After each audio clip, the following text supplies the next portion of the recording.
ഇങ്ങനെ സംസാരിക്കുന്ന ഇങ്ങനത്തെ പ്രസ്താവനകൾ ഇറക്കുന്ന ഒരു പ്രിൻസിപ്പളും PTA പ്രസിഡൻറ്റും ഒക്കെ ഉള്ള ഒരു സ്കൂളിലേക്ക് നമ്മുടെ മക്കളെ അയക്കുമ്പോൾ സ്വാഭാവികമായിട്ടും നമുക്കൊരു ഭയം ഉണ്ടാവുമല്ലോ. ആ ഒരു ഭയമാണ് നമ്മളുള്ളിൽ ഇപ്പോഴുള്ളത്. ഹിജാബ് വിവാദത്തെ തുടർന്ന് ഇപ്പോൾ 2 കുട്ടികൾ കൂടെ സെന്റ് റീതാസ് സ്കൂൾ വിടാൻ വേണ്ടി ഒരുങ്ങിയിരിക്കുകയാണ്. TC വാങ്ങാൻ വേണ്ടി ഒരുങ്ങിയിരിക്കുകയാണ്. അതിന്റെ ഫോമുകളെല്ലാം തന്നെ ഫില്ല് ചെയ്ത് നൽകിയിരിക്കുന്നു. രക്ഷിതാക്കൾ നമ്മോടൊപ്പം ചേരുന്നുണ്ട്. എന്തുകൊണ്ടാണ് ഇങ്ങനെ ഒരു തീരുമാനം എടുക്കാൻ കാരണം? 2ാം ക്ലാസ്സിലും 3ാം ക്ലാസ്സിലും പഠിക്കുന്ന കുട്ടികളാണ് എനിക്കുള്ളത്. ഇപ്പോൾ ഒരു കോൺട്രവേഴ്സിയൊക്കെ നടക്കുന്നത് അറിയാലോ. അപ്പോൾ അതിൻ്റെ ഇതിൽ എൻ്റെ മക്കൾ ഇതുപോലത്തെ ഒരു സാഹചര്യമുള്ള സ്കൂളിൽ പഠിക്കുന്നതുകൊണ്ട് എനിക്ക് മാനസികമായിട്ടൊരു ഭയം ജനിപ്പിച്ചിട്ടുണ്ട്. അതായത് ഒരു പെൺകുട്ടി തട്ടമിട്ട് വന്നു എന്നുള്ള ഒരു കാരണം കൊണ്ട് ഇപ്പം ആ കുട്ടിക്ക് മറ്റുള്ള കുട്ടികളിൽ ഒരു ഭയം ജനിപ്പിക്കും എന്നുള്ളൊരു പ്രസ്താവന, ആ ഒരു പ്രസ്താവനമേലാണ് ഞങ്ങളിങ്ങനെ ഒരു തീരുമാനത്തിലേക്ക് എത്തിയത്. ഞങ്ങൾ ഈ സാമൂഹികപരമായിട്ടും മതപരമായിട്ടും ഒക്കെ മറ്റുള്ള ആൾക്കാരോട് എല്ലാ തരത്തിലും മതപരമായിട്ടുള്ള ആൾക്കാരോടും നല്ല രീതിയിൽ മുന്നോട്ട് പോകുന്ന ഒരാൾക്കാരാണ്. അപ്പം നമുക്ക് ആ രീതിയിൽ ഈ ഒരു വിഷയത്തെ ആ രീതിയിലേക്ക് കൊണ്ടുപോകാൻ തീരെ താല്പര്യമില്ല. അപ്പം നമ്മൾ തീരുമാനിക്കുന്നതെന്ന് പറഞ്ഞാൽ ഇങ്ങനെ സംസാരിക്കുന്ന ഇങ്ങനത്തെ പ്രസ്താവനകൾ ഇറക്കുന്ന ഒരു പ്രിൻസിപ്പളും PTA പ്രസിഡൻറ്റും ഒക്കെ ഉള്ള ഒരു സ്കൂളിലേക്ക് നമ്മുടെ മക്കളെ അയക്കുമ്പോൾ സ്വാഭാവികമായിട്ടും നമുക്കൊരു ഭയം ഉണ്ടാവുമല്ലോ. ആ ഒരു ഭയമാണ് നമ്മളുള്ളിൽ ഇപ്പോഴുള്ളത്. പിന്നെ ഞാൻ ഹിജാബ് ധരിക്കുന്ന ഒരാളാണ്. അപ്പോൾ ആ ഹിജാബ് ധരിക്കുമ്പോൾ നാളെ എൻ്റെ മക്കൾ എന്നോട് തിരിഞ്ഞ് ചോദിക്കും, ഉമ്മി എനിക്കും ഹിജാബ് ധരിക്കണം എന്നുള്ളത്. കാരണം ഞാനിപ്പോൾ അവരെ ഹിജാബ് ധരിപ്പിക്കുന്നില്ല. ഇപ്പം തൊട്ടടുത്തൊരു സ്കൂളിലേക്ക് ചേർത്തുമ്പോൾ അവിടെ ചെല്ലുമ്പോഴും ഹിജാബ് ധരിച്ച് ഇന്ന് മുതൽ ഹിജാബ് ധരിപ്പിച്ച് വിടണം എന്നുള്ളതല്ല.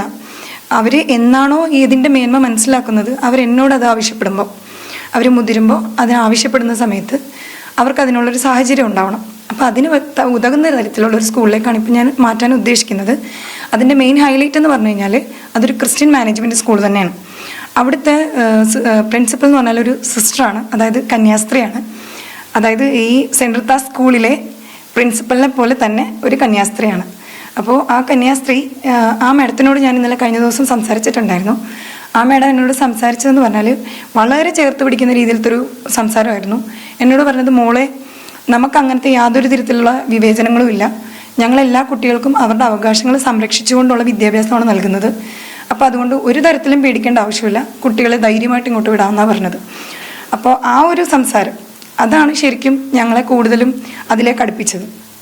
ആദ്യം ഞങ്ങൾ വ്യാഴാഴ്ച പോയിട്ട് അഡ്മിഷനെ കുറിച്ച് ആലോചിച്ചതിന് ശേഷമാണ് ഞങ്ങൾ TC മേടിക്കാനായിട്ട് ചെല്ലുന്നത്. അപ്പോൾ ഈ മേഡത്തിൽ നിന്നുണ്ടായ ഒരു സമീപനം നമുക്ക് വളരെ ഇൻഫ്ലുവൻസ് ആയി ശരിക്കും. അപ്പോൾ ഇതിൽ നിന്ന് നമ്മൾ മനസ്സിലാക്കേണ്ട ഒരു കാര്യം എന്ന് പറഞ്ഞാൽ, ഒരു കോൺട്രവേഴ്സി അല്ലെങ്കിൽ എന്തെങ്കിലും ഒരു കാര്യത്തിനെക്കുറിച്ച് ഒരു ചർച്ച വരുമ്പോൾ നമ്മൾ കൂടുതലും ഒരു കമ്മ്യൂണിറ്റിക്ക് എതിരായിട്ട് നമ്മൾ സംസാരിക്കുമ്പോൾ എല്ലാവരെയും അടച്ചാക്ഷേപിച്ചൊരു സംസാരം പാടില്ല. ഇവിടെ കന്യാസ്ത്രീകളെ കുറിച്ച് പറയുമ്പോൾ 2 സ്കൂളിലെയും പ്രിൻസിപ്പൽസ് കന്യാസ്ത്രീകളാണ്. പക്ഷേ ഈ ഒരു സ്കൂളിലെ പ്രിൻസിപ്പൽ എന്ന് പറഞ്ഞാൽ വളരെ ഒരു കുട്ടി തട്ടമിട്ട് വന്നു കഴിഞ്ഞാൽ മറ്റുള്ള കുട്ടികൾക്ക് ഭീതി ഉണ്ടാക്കും എന്ന രീതിയിലത്തെ ഒരു സംസാരമാണ് സെന്റ് റീതാസ് സ്കൂളിലെ പ്രിൻസിപ്പൾ പറഞ്ഞത്. പക്ഷെ ഞങ്ങളെല്ലാം തട്ടമിട്ട് സ്കൂളിൽ പോയ ആൾക്കാരാണ്. ഞങ്ങളുടെ കൂട്ടുകാർക്കാർക്കും അങ്ങനെ ഒരു ഭീതി ഉണ്ടതായിട്ട് എനിക്കറിയില്ല. ഞങ്ങൾ ഇപ്പോഴും അവരായിട്ടൊക്കെ നല്ല രീതിയിലുള്ള സൗഹൃദം കാത്തു സൂക്ഷിക്കുന്ന ആൾക്കാരാണ്. ഇപ്പോൾ അതേപോലെ ചുറ്റുവട്ടത്തുള്ളതാണെങ്കിലും ഞാൻ വർക്കിംഗ് ആണ്. ഞങ്ങളുടെ അവിടെ കസ്റ്റമേഴ്സ് വരുവാണെങ്കിൽ അവരുമായിട്ടൊക്കെ ഞങ്ങൾ നല്ല രീതിയിലാണ് മിങ്കിൾ ചെയ്തു പോകുന്നത്. നമുക്ക് അങ്ങനെ ഒരു വിവേചനം ഇന്നേ വരെ ഇല്ല.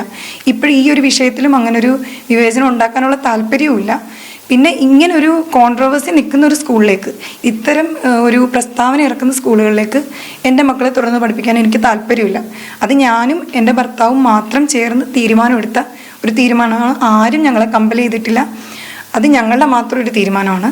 പിന്നെ ഞങ്ങൾ ഈ സമൂഹത്തിന് കൊടുക്കാൻ ഉദ്ദേശിക്കുന്ന ഒരു അതിൻ്റെ ഒരു മെസ്സേജ് എന്ന് പറഞ്ഞാൽ, ഈ പറഞ്ഞ പോലെ ഒരാളെ മാത്രം, ഒരു സ്കൂളോ അല്ലെങ്കിൽ അതിൻ്റെ സ്കൂൾ അധികൃതരോ അല്ലെങ്കിൽ അതിൻ്റെ PTA നമുക്കൊരു പ്രത്യേകതരം പരാമർശങ്ങൾ ഇറക്കുമ്പോൾ ആ ഒരു കമ്മ്യൂണിറ്റിയിൽപ്പെട്ട എല്ലാ ആൾക്കാരെയും നമ്മൾ പറയാൻ പാടില്ല. അപ്പോൾ അതല്ലാതെ സോഷ്യലായിട്ട് ചിന്തിക്കുന്ന കുറേ ആൾക്കാർ പുറത്തുണ്ട്, അവരെക്കുറിച്ച് നമ്മൾ ചിന്തിക്കണം. പിന്നെ നമ്മൾ വേറൊരു കാര്യം ചിന്തിക്കേണ്ടതെന്ന് പറഞ്ഞാൽ ആ കുട്ടിയുടെ മാനസികാവസ്ഥ, അതും നമ്മൾ ചിന്തിക്കണം. അതും ഞങ്ങളെ വളരെ അരോചകം ഉണ്ടാക്കിയതാണ്. കാരണം നമുക്കത് മാനസികമായിട്ട് ഭയങ്കര ബുദ്ധിമുട്ടുണ്ടാക്കി. ആ കുട്ടി ഇപ്പോൾ ഒരു ഹിജാബ് ഇട്ട് പോകുന്നെന്ന് പറഞ്ഞിട്ട് മറ്റുള്ള കുട്ടികളുടെ മുന്നിൽ വെച്ച് ആ കുട്ടിക്കുണ്ടായ ഒരു ഹറാസ്മെൻ്റാണ് ഈ ഒരു ഇഷ്യൂവിലേക്ക് നയിക്കുന്നത്.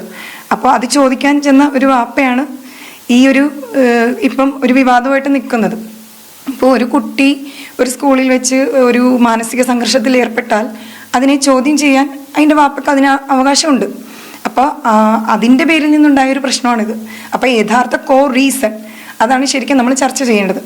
അപ്പോൾ അതൊക്കെ കൊണ്ട് നമുക്ക് ഇങ്ങനത്തെ ഒരു സിറ്റുവേഷനുള്ള സ്കൂളിൽ പഠിപ്പിക്കാൻ നമുക്ക് താല്പര്യമില്ല.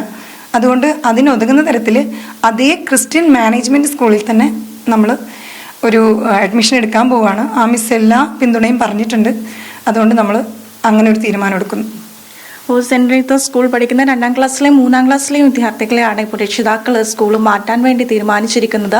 അപ്പോൾ പ്രിൻസിപ്പാളും അതുപോലെ തന്നെ PTA പ്രസിഡന്റും എടുത്തിരിക്കുന്ന ആ ഒരു ഹിജാബ് ധരിച്ചാൽ ഭയപ്പെടുന്നു എന്നുള്ള ഒരു തീരുമാനം ഭാവിയിൽ നമ്മുടെ കുട്ടികളെ കൂടി ആശങ്കപ്പെടുത്തുന്നു എന്നുള്ളത് തന്നെയാണ് ഈ രക്ഷിതാക്കളും ഇപ്പോൾ ഇങ്ങനെ ഒരു തീരുമാനം എടുക്കാൻ വേണ്ടി കാരണം.